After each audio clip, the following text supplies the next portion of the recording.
Fatsimpana etny pasteur Ratsianarivo Lea. Vavakatsika tompoko.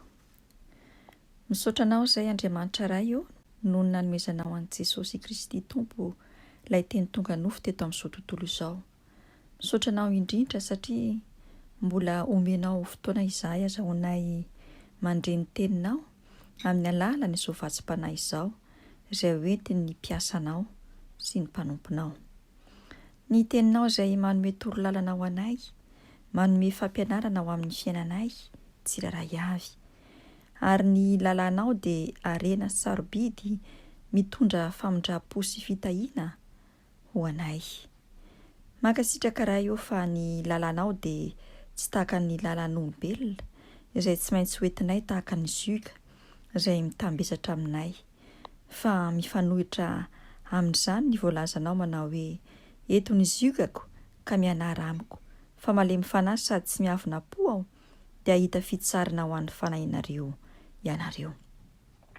Misaotra Jesosy Kristy Tompo amin'ny teninao satria teny mitondra fahafahana sy famindram-po. Tsy tahaka ny tenin'olombelona ny lalanao Andriamanitra. Ny lalanao dia maharitra mandrakizay araka ny teninao milaza hoe ny lanitra sy ny tany ho levona fa ny teniko tsy mba ho levona. Mampianara anay Tompo mba hianatra sy handinika ny teninao andro aman'alina. Tario lalana izahay amin'ny alalan'ny fanahy masinao mba hahita izay zava-tsoa ao anatin'izany teninao izany. Aoka izay tsiraray avy tsy ho mpiaino-panadino ka hamitaka ny tenanay fotsiny na handalo fotsiny ao antsofinay ny teninao, fa tena hitondra fanovana lehibe eo amin'ny lafim-piainanay tokoa ane izany teninao izany. Mila ny teninao izay Jesosy Kristy Tompo mba andehananay eo amin'ny fahazavana sy azahoanay mivelona araka ny voasoratra hoe fanilo ny tongotra sy fanazavana ny lalanay ny teninao Andriamanitra.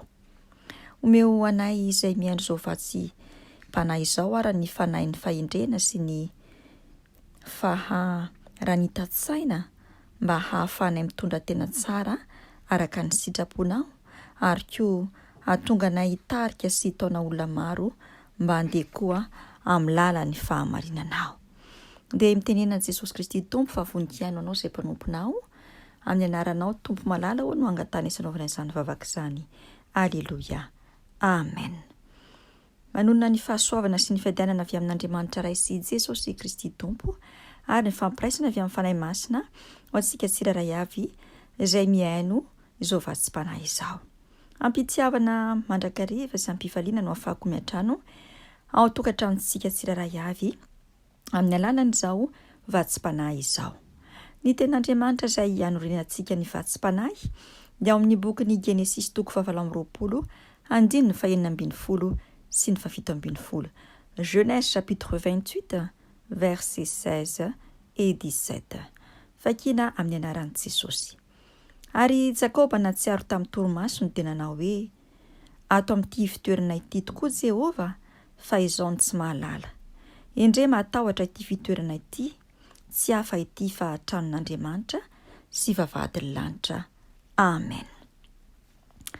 Izany ten'Andriamanitra izany no azahoantsika mandray ny lohateny hoe raiso ny fanapahan-kevitrao. Raiso ny fanapahan-kevitrao. Ny olona tsiraray avy eo amin'ny fiainana dia misy fotoana izay ilazainy hoe tsara tokony handraisany fanapahan-kevitra eo amin'ny atsiprim-piainany. Tsy hambaka izany koa isika izay milaza fa mpino kristianina, fa misy koa fotoana ary matetika izy io amin'ny alalan'ny fitarian'ny fanahy masina, fa mila mandray fanapahan-kevitra izao sy anao, fanapahan-kevitra izay mifanaraka amin'ny sitrapon'Andriamanitra sy ny lalàny izay voasoratra ao anaty Baiboly. Izany indrindra no mahatonga izao lohateny na lohahevitra izao milaza hoe raiso ny fanapahan-kevitrao. Ny tenin'Andriamanitra izay novonaky teo dia mitantara sy milaza ny nofin'ny Jakoba tamin'izy tany a Betela. Ary no heveriny fa nofinofy ihany izany, kanefa nisy teny fampanantenana sy tso-drano maro no nambaran'Andriamanitra taminy tao anatin'izany nofiny izany, ka nahatonga azy nilaza sy nanambara hoe ato amin'ity fitoerana ity tokoa Jehova fa izao no tsy mahalala. Endre matahotra ity fitoerana ity, tsy hafa ity fa tranon'Andriamanitra sy vavadiny lanitra. Anio ny tenin'Andriamanitra dia mampatsiahy antsika fa fotoana mahamety izao andraisana fanapahan-kevitra, anekena fa Jesosy Kristy Tompo no tompo sy mpamonjy ary mpanapaka ny fiainanao. Noho izany dia mila miaina noho ny teniny izao sy anao ary makatahaka ny fomba fiainany dia ny fiainany io Kristy Jesosy avy any Nazareta io. Ao anatin'izany tenin'izany mantsy no ahitantsika ny torolalana sy toromarika rehetra raha te handeha amin'ny fahazavana isika, raha te hiaina ao anatin'ny fahamarinana sy ny fitiavany, azahoantsika fiainana be dia be. Misy torolalana anankiefatra ireto mba azahoantsika miaina ao anatin'izany fahazavana sy fahamarinana ary fitiavana izany ka nanantsika fiainana be dia be. Voalohany dia tsy afaka hanao na inona isika tsy misy any Kristy Jesosy. Betsaka ireo mpino kristianina mafilo sy maditra mieritreritra fa izy no tena inona, tsy ilain'Andriamanitra ary tsy efa tapo-dalakale na koa manao azo mpiasany angampo ity Jesosy Kristy Tompo ity. Tena fahotana eo anatrehan'Andriamanitra izany satria voasoratra hoe lozan'ny zaza maditra izay maka saina nefa tsy avy amiko ho Jehova, ary manao fanekena nefa tsy avy amin'ny fanahiko mba hanampy ota amin'ny ota. Hitantsika izany ao amin'ny bokin'i Isaia 30:1. Mampitandrina antsika ny Tompo amin'izany, tsy mampitahotra izy sanatria, ary tsarovy fa tsy mahay na inona isika raha misaraka aminy. Hitantsika izany amin'ny filazan'ny saran'i Jaona 5:10. Ny Tompo dia tia hahita sy manam-pandriana ny azahoantsika fahombiazana. Noho izany dia ananany avokoa ny fahefana rehetra.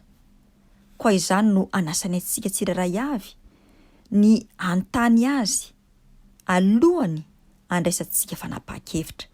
Ary izy irery ihany no tokony ametrahana ny fitokisana manontolo mba hahafahany manampy antsika amin'ny fitazonantsika sy fahatokiantsika izany fanapahan-kevitra natolony atsika izany amin'ny zavatra anankiray.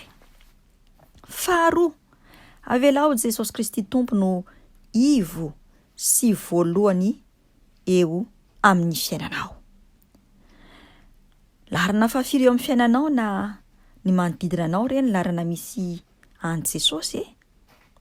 Aiza ho aizana na aiza na iza na inona marina no ivo ny fiainanao. Isika tsirairay avy no mamaly izany fanontaniana izany.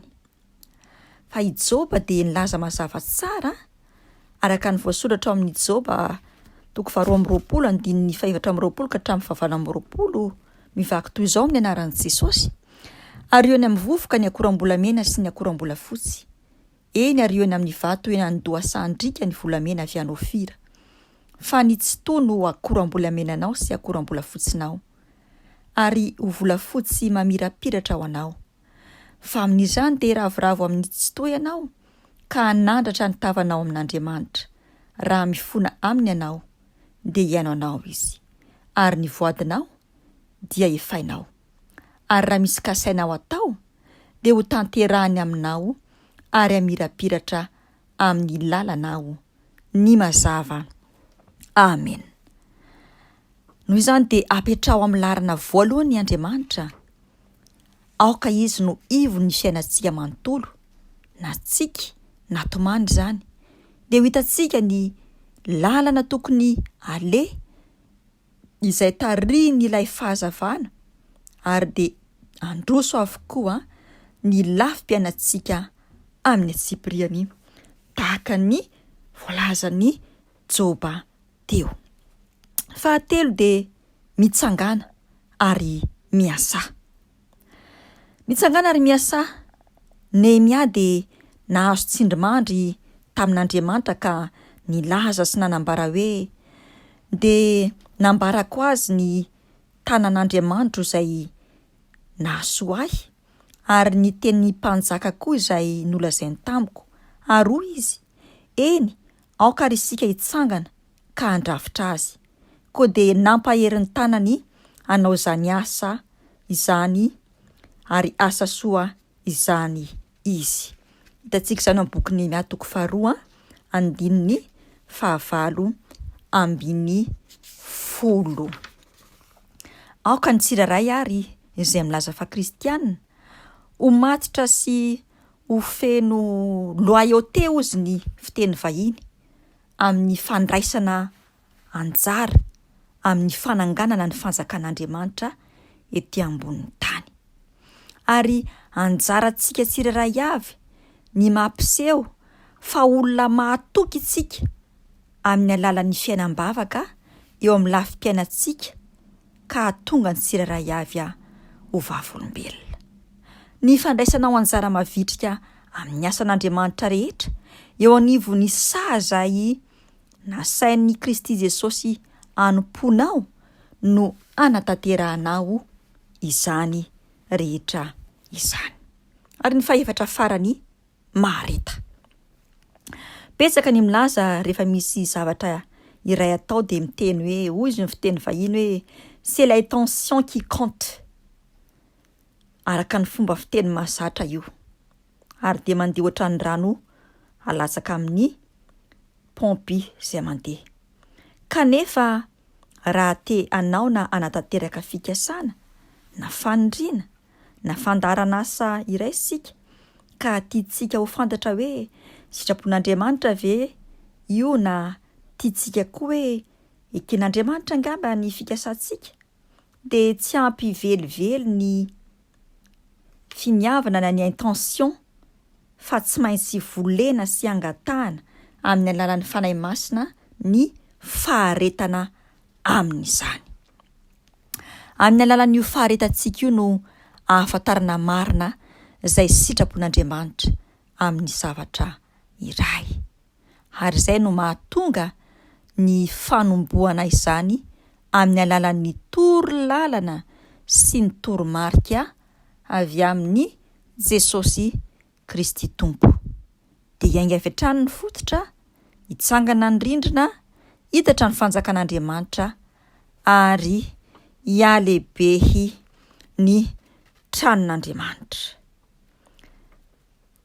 Zavatra anankiefatra no toromarika nomeny Jesosy Kristy Tompo antsika amin'ity maraina ity amin'ny alalan'izao vatsim-panahy izao, mba ahafahantsika mandray feno sy tanteraka ny fanapahan-kevitrintsika. Ny voalohany indrindra dia tsarovy fa tsy afaka anao na inona isika tsy misy an'i Kristy Jesosy. Ary ny faharoa, avelao Jesosy Kristy Tompo no ivo sy voalohany eo amin'ny fiainantsika. Ny fahatelo, mitsangana ary miasa. Ny fahaefatra, mahareta. Dia ho tsarovantsika mandrakariva ny tenin'i Jakoba izay nilaza nanao hoe ato amin'ity fitoerany ity tokoa Jehova fa izao tsy mahalala. Endre matahotra ity fitoerany ity, tsy hafa ity fa tranon'Andriamanitra sy vavahadin'ny lanitra. Amen. Vavaka isika. Sotranao izay Jesosy noho ny amin'ny teninao izay manoro lalana anay, ahafantaranay ny lalanao sy ny sitraponao. Mankasitraka indrindra Jesosy, ary dia mibebaka eo anatrehanao izahay noho ny fiheveranay tena ho zavatra, noho ny fiheveranay tena fa izay no ivony, noho ny fiheveranay tena fa izay no mahavita zavatra, ary noho ny fiheveranay tena fa tsy mila faharetana izay. Fa tamin'ity andro an'ity dia nampatsiahivinao anay fa tsy mahefa na inona na inona izay raha tafasaraka aminao, ary mila mametraka anao Jesosy ho loha laharana eo amin'ny fiainanay sy ivon'ny fiainanay, dia hatonga anay hitsangana ka hiasa, dia anana sy hiandry hampaharetana izahay amin'ny valim-bavaka rehetra izay angatanay satria efa nandray ny fanapahan-kevitra izay fa ianao Jesosy Kristy tomba avy any Nazareta no tompo sy mpanapaka ny fiainanay. Dia ho tanterahanao aminay tsirairay avy tokoa Jesosy ny trodranonao masina manao hoe ary raha misy kasainao atao dia ho tanterahany aminao ary amirapiratra amin'ny lalanao ny mazava kanefa raha mifona aminy ianao dia hainao anao izy ary ny voadinao dia efainao. Ho an'Andriamanitra ny voninahitra isika kosa anatanteraka ny sitrapony. Aleloia. Amen. Mahireza dia afaka malala rehetra amin'ny tompo.